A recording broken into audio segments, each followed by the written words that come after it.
Monsieur Konetifou, invité d'honneur, et vous souhaitez le traditionnel Akwaba. Honorable Konetifou, notre cher député, pour sa franchise et son dévouement, nous savons déjà qu'il sera notre heureux maire d'Abobo. Notre objectif sont réunir les femmes pour s'entraider. Nous souhaitons avoir de l'aide pour notre micro-projet et de l'aide surtout aider les veuves et les orphelins.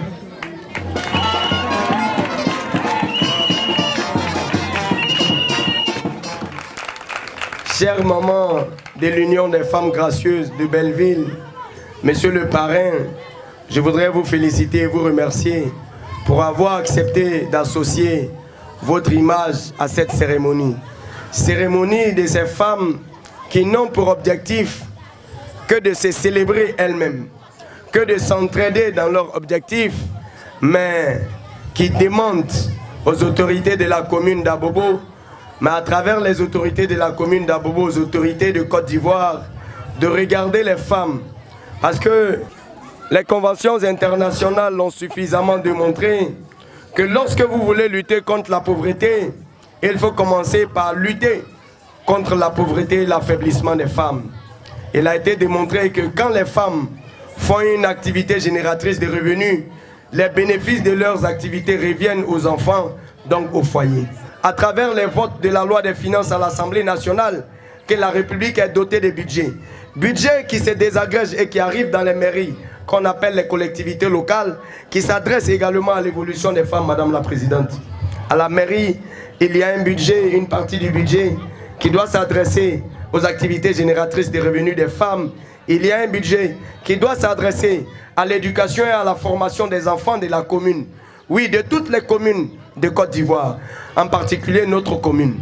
Ce budget n'a jamais été exécuté et nous nous sommes dit que lorsqu'un budget n'est pas exécuté, alors que vous avez construit un leadership fort, il vous appartient de prendre le devant de la lutte de ces populations. Ces populations qui souvent n'ont rien pour se battre, n'ont rien pour que leur voix soit entendue, alors qu'ils ont élu des députés qui sont leurs porte-parole, qui sont leurs porte-voix, qui sont leurs représentants. J'ai fait ce travail-là régulièrement aujourd'hui. C'est pour le développement humain que je me suis engagé pour être candidat à la mairie d'Abobo. Et depuis que j'ai dit je suis candidat à la mairie d'Abobo, ceux qui n'ont rien foutu ont été mis hors d'Abobo. Vous les savez, vous les connaissez. Aujourd'hui, on négocie avec moi pour que je puisse retirer ma candidature pour la simple raison que je suis jeune. J'ai dit non, 2018 appartient à la jeunesse d'Abobo. 2018 appartient aux femmes d'Abobo.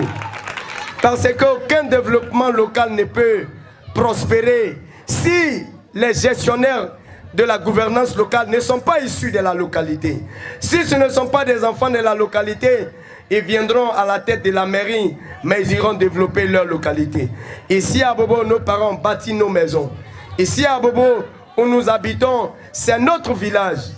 Moi, j'ai passé 45 ans de ma vie ici à Bobo. Je ne peux pas avoir un autre village. Même le village de mon père et de ma mère, j'y vais peut-être 2 fois par an. Mais à Bobo ici, c'est mon quotidien, c'est ma vie. Et je pense qu'il nous appartient de prendre nos responsabilités. Et moi, devant vous, j'ai pris ma responsabilité pour conduire le combat de la restauration de la dignité d'Abobo. Parce qu'on a trop menti à Abobo. Et je suis devenu député, j'ai démontré que quand on est député, on n'a pas de budget. Si on peut poser des actions pour la transformation sociale de la commune, c'est que si on est maire avec un budget, on peut faire mieux.